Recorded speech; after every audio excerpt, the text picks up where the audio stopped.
Hi guys, as always, welcome to Short Scary Hmong Stories channel. Today we will be diving into 3 short scary stories. If you like our content and want to show your support, you can hit the subscribe button or watch our videos to the end. With that being said, let's begin.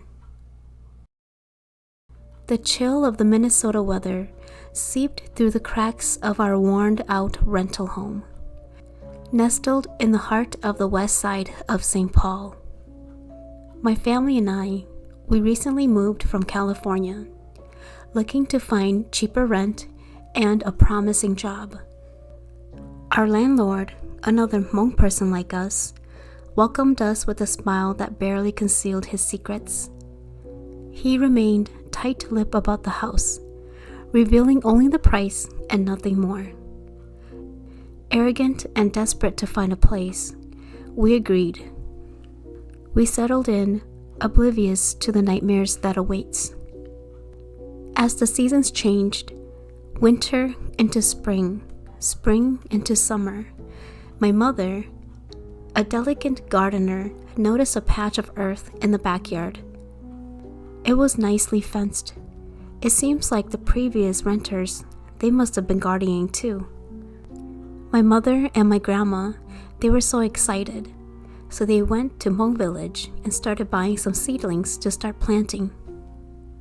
My grandmother, or Gupa, she's the one that's most excited because she's been gardening her whole life.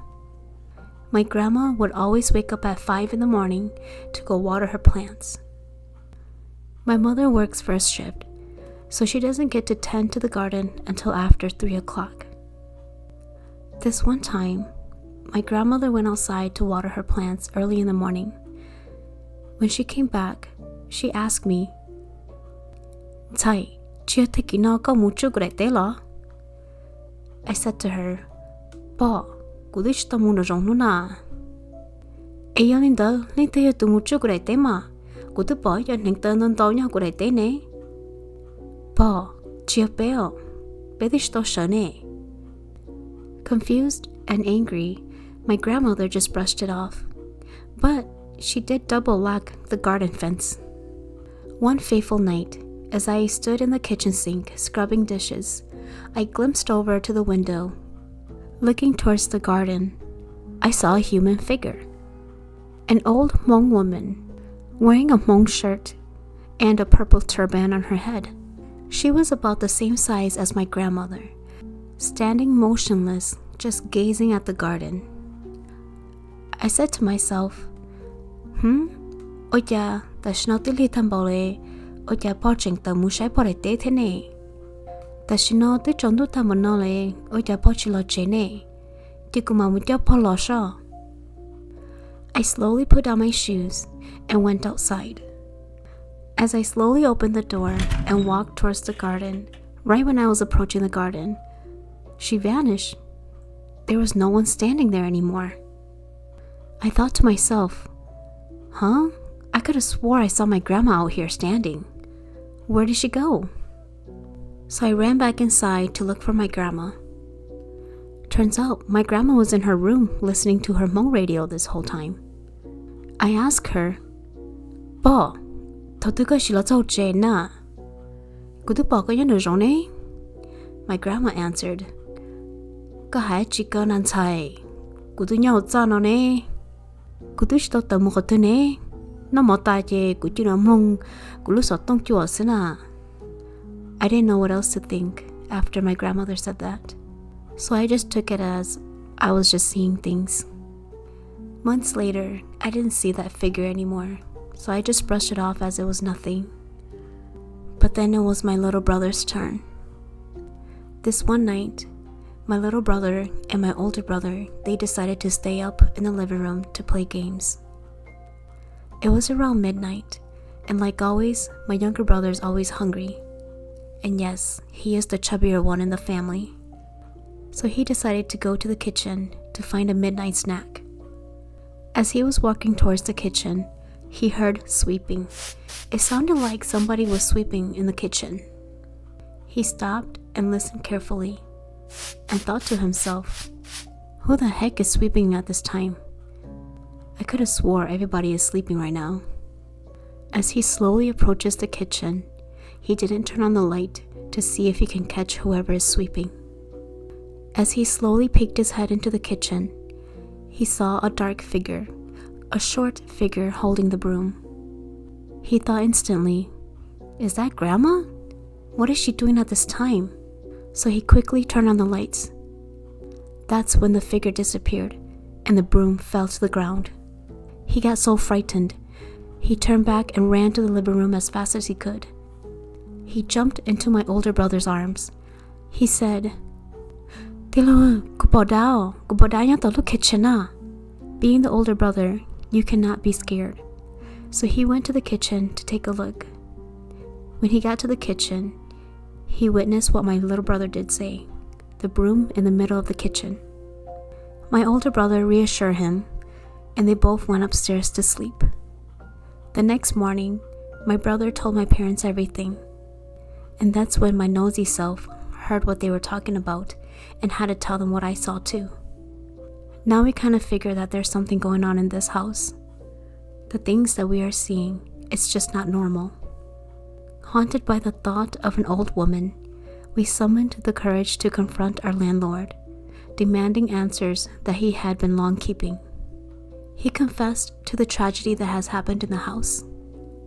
The previous tenant were two elderly Hmong couples. All their kids grew up and left the house, and it was just them left. One hot summer day, the elderly mother went outside to tend to her garden, but I guess it was too hot, and she had a heat stroke, and that's what made her pass away. After the old Hmong lady passed away, their daughter from a different state came and got the father, and they left the house. Our landlord came clean. He said that if he did not hide this away, nobody would ever rent his place. Even after we found out what happened, we still stayed a couple more months. We had no choice because we couldn't find a new place yet. Although the elderly lady doesn't haunt us anymore, we still don't plan to stay in this place.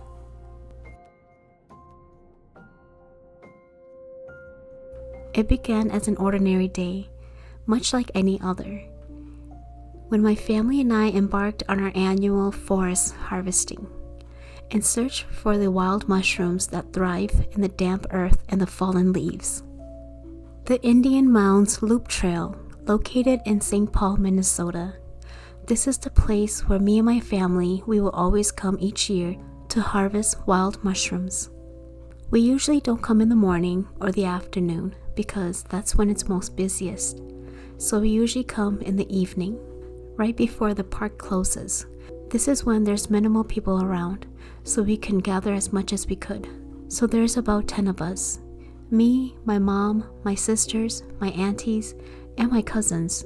We all came together in a big van. We don't consider ourselves as Dusha because we aren't guys.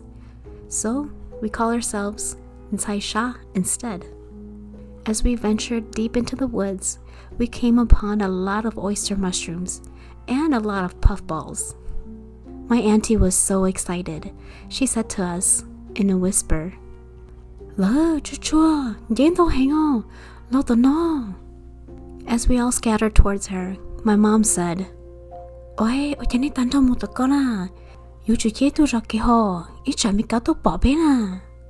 So I guess I was the closest to my mom, so I stayed back to be the lookout. As everybody ventures out towards my auntie, I stay back by the trail. They ventured out so far to where it was kind of hard to see where they were. During this time, the sun was slowly setting in the skies. The earth became more quiet. The animals and the insects, they must have went to bed already. As I kept my eyes open to see if there were any runners coming towards our way, I heard drums playing. These drums, they sound like Native American drums. I frantically look around to see where the source was coming from. But nothing. It was just me in the middle of the woods. As these drums continued to play, from a distance to my left, I can seek out a tall human figure. It was walking in between all the trees, going towards where my mom and my auntie and them were. I slowly walked closer to see what it was so I can warn my mom and them. As I speed walked closer to the person that I saw, I noticed that it was wearing a feather headdress. His skin tone was a little darker, more of a brown color. He had no shoes on and no shirt, just a long brown pants. As I stopped to stare, the manly figure stopped as well, and that's when he turned my way. Noticing that he's staring at me, we locked eyes. And that was when he started running towards me. I got so scared, I turned around and ran as fast as I could. Frightened to the core, I ran straight up to my mom. Nè, nếu bà tao ta, nhớ này ta chạy bên mũ nè, ta sang ninh tủa đấy. Nhớ có tên ăn chạy, cô tôi chỉ bỏ lên từ nè. Chạy cả đá sắp bỏ, có sao một chuyện một plan game sắp bỏ yo. Nè, này chỉ cho chạy của một cú nè, của chỉ khé này ó. I wasn't going to tell my mom what I saw yet. I didn't want to scare her or my aunties and them. So I rushed them to hurry up so we can leave. I gathered up everyone and we all walked back to the car. As we were driving home, my auntie asked me, why was I in a rush to leave? What did I see or what did I hear? I told her, but ta thổ này kêu một đêm dễ ta lợi. Em ấy chỉ quý lên nhớ tỏ khỏi trail, sai xếp bộ môn hình tốt nọ.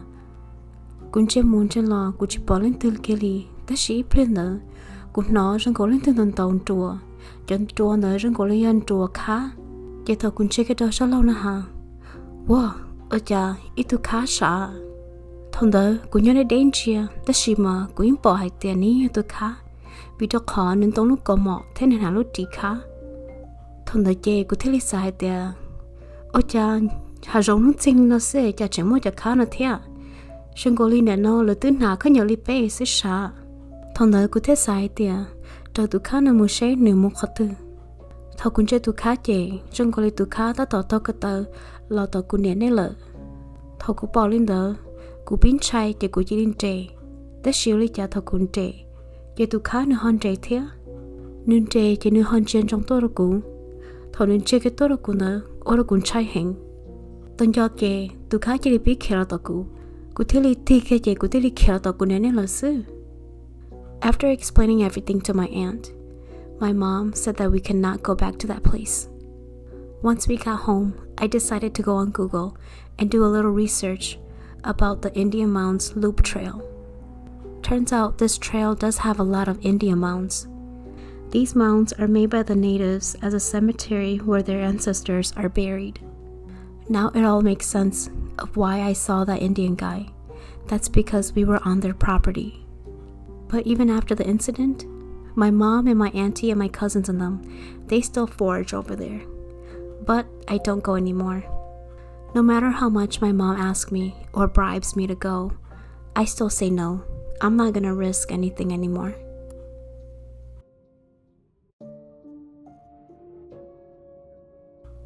My heart clenched with worry as my family and I made our way to Regent's Hospital in St. Paul, Minnesota. We were going to visit a sick relative, hoping for a glimmer of hope. The first visit to the hospital was uneventful. As we made our way through the corridors, the fluorescent light started to flicker over our heads. That night, it was very windy, so we just thought that maybe it's the wires that's making the lights flicker like that. As we were sitting in the waiting area, waiting to be called back to see our relative, I saw a person dressed in a doctor's suit. He was walking slowly towards the stairs. I thought to myself, that's kind of weird, because doctors, they usually don't walk slow like that. They are usually in a hurry to see their patients. As I continued to stare, the person stopped at the top of the staircase and turned around. And when he turned around, I saw that half his face was bruised up and beaten. It shocked me a little. Then all of a sudden, he opened up his arms and fell backwards. I was so scared of his safety, so I ran to the front of the desk to inform the nurses that I saw a doctor falling backwards on the staircase. Two of the nurses got up from their seats and ran to where I told them. But when they got there, they didn't see nothing. They didn't see no one. They walked back to their desk and gave me a look that I will never forget. A look of disappointment, a look of shame. I just looked at them with confusion. I know what I saw was real, so I went to the staircase to check it out myself. But nothing, empty. No one was on the stairs. My second visit to the hospital will prove to be more terrifying. As I stepped into the elevator, I can sense something weird and eerie. And then, just as the doors were beginning to shut, I felt a hand on my ponytail, its finger grasping onto my hair with a strength that sent shockwaves of pain coursing through my skull. It tugged on my hair so hard, my whole body fell backwards further into the elevator. Remind you, I'm the only one in the elevator. I cried out in terror as this unseen force is pulling me backwards. And as I stumbled on my feet, my heart pounding in my chest, I watched in horror as the elevator doors closed before me, trapping me alone in this elevator. I frantically pounced on the side doors of the elevator, screaming for help as tears streaming down my cheeks. But my cries were unanswered, and that was when I gathered up all my energy and reached over to the red bell button. I pressed that emergency button over and over again, more than 50 times.